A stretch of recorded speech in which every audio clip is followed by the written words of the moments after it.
Hey everyone, Stephen Young back again, another episode of Friday Whiteboards. So this week I've got a lesson for you that is one of my favorite lessons called the knowing doing gap. So all through our lives we want to gather knowledge, right? We're sort of geared towards learning and gathering knowledge as we grow up as kids. We go through the schooling system and we're continually gathering knowledge and more knowledge. The challenge with that is knowledge doesn't translate into results. It doesn't translate into success. If that were the case, then the smartest people in the world would obviously be the most successful people in the world. That's always not always the case. So there's something that is an actually measured thing. It's called the knowing doing gap. Harvard University did a study, and it's a measurable gap. So pretend here this is your knowledge base. This is what you know. And over here is what you do with that knowledge. So your actual action steps.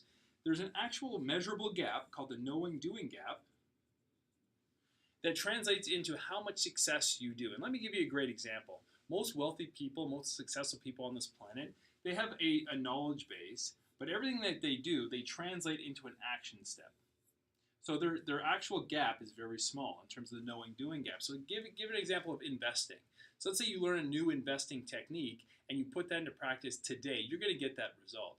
But for the large mass of population out there, they know a lot of information. They studied investing, they've studied real estate, they've studied the stock market, they've studied wealthy people, yet they don't put into practice what they know.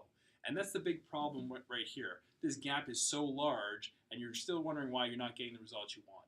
So when you're understanding this, you'll understand that to get the results you want, you just got to shrink that knowing doing gap. So that's my views this week. All the best.